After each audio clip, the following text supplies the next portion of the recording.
నా వల్ల కూడా ఏం కాదు. అదే కొప్పల ఈశ్వర్ గెలిస్తే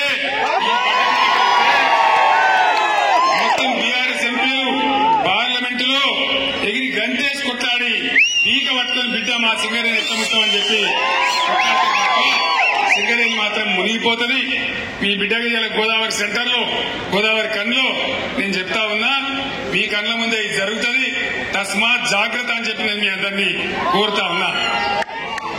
ఆనాడు ఉద్యమంలో ఒక దీపంతో మరో దీపం వెలిగించినట్టు ఎప్పుడైతే తెలంగాణ ప్రమాదం వస్తుందో, ఎప్పుడైతే తెలంగాణ ప్రమాదంలో పడుతుందో మనం అందరం ఏకం కావాలి, సరైన నిర్ణయాలు తీసుకోవాలి. ఎలక్షన్లు వస్తాయి పోతాయి, కానీ ఎవరు గెలిస్తే మన హక్కులు కాపాడతారు, మన నదులు కాపాడతారు, మన సింగరేణి కాపాడతారు. దయచేసి ఆలోచన చేయాలని నేను కోరుతా ఉన్నా. అది జరగకపోతే పెద్ద ప్రమాదంలో పడతాం, చాలా పెద్ద ఇబ్బంది వస్తుంది. దానికోసం మీ కాలంలో చేలలో మీ మధ్యలో పెరిగిన బిడ్డ, మీ బిడ్డ సింగరేణి కష్టం తెలిసిన బిడ్డ ఈశ్వర్ గెలిస్తేనే తప్పకుండా మన హక్కుల కోసం కొట్లాడతారు. కాబట్టి దయచేసి అన్ని వర్గాల ప్రజలు ఆలోచించి గోదావరి కనుకున్న ఈ వైభవం, మంచిర్యాలకున్న వైభవం, ఇలా భూపాలపల్లి, సత్తుపల్లి, కొత్తగూడెం ఉన్న వైభవం సింగరేణిని కాపాడుకోవాలంటే ఖచ్చితంగా బొగ్గు గని కార్మికులు ఉన్నటువంటి పక్షాలు ఉన్నటువంటి ఈయన గెలిస్తేనే బ్రహ్మాండంగా జరుగుతుంది. నరేంద్ర మోడీ 10 ఏళ్ల కింద రాజ్యానికి వచ్చింది. నరేంద్ర మోడీ వాగ్దానాలు వినండి. సబ్కా సాత్ సబ్కా వికాస్ అయిందా? సత్యనాశ అయింది దేశం. ఇలా మన రూపాయి విలువ ఎంత ప్రపంచ మార్కెట్ లో? 84 రూపాయలు. డాలర్ ముందు మన రూపాయి విలువ 84 రూపాయలు. ప్రధానమంత్రులు పనిచేసింది. ఏ ప్రధానమంత్రి టైంలో కూడా మన భారతదేశం రూపాయి విలువ ఇంత తక్కువకు పడిపోలే, ఇంత తక్కువకు దిగజారలే. దేశం అప్పులపాలైంది, కంపెనీలు మాయమవుతున్నాయి, పబ్లిక్ సెక్టర్ మునిగిపోతున్నది, కార్మికులు రోడ్డున పడుతున్నారు, మొత్తం నాశనం అవుతున్నది తప్ప ఏం లేదు.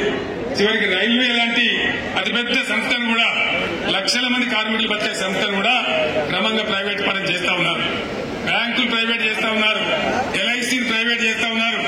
ఈ నరేంద్ర మోడీ రాజ్యంలో ప్రైవేటైజేషన్ తప్ప ఇంకోటి లేదు. ఒకప్పుడు నేషనలైజేషన్, ఇప్పుడు ప్రైవేటైజేషన్. కాబట్టి దయచేసి చాలా ప్రమాదంలో పడబోతా ఉన్నాం. ఆ బీజేపీ లేపే మత విద్వేషంలో పడి మనం ముందుకు పోతే ఏమీ రాదు.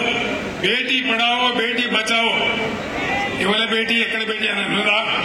అదాని బేటీ, అదాని బేటీ వచ్చిందా? 15 లక్షలు మీ ఖాతాలు ఇస్తామంటే వచ్చినాయా?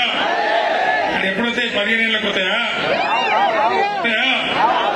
కాబట్టి నరేంద్ర మోడీ పాలనలో మత విద్వేషం, హింస దేశాన్ని నాశనం చేయడమే తప్ప దేశానికి ఎప్పుడు కూడా ఎక్కడ కూడా మేలు జరగలేదు. ఇలా వార్తలు వస్తా ఉన్నాయి. నరేంద్ర మోడీ కూడా 200 సీట్ల కన్నా రావు అని చెప్పి రోజు వార్తలు వస్తా ఉన్నాయి. మీరందరూ కూడా చూస్తా ఉన్నారు.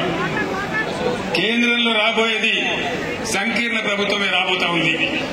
బీఆర్ఎస్ ఎంపీలు ఇక్కడ 14-15 ఎంపీలు గెలిస్తే తెలంగాణ నదులు, నీళ్లు, మన బొగ్గు, మన సింగరేణి, మన ఉద్యోగాలు అన్ని కూడా కాపాడుకునే అవకాశం ఉంటుంది.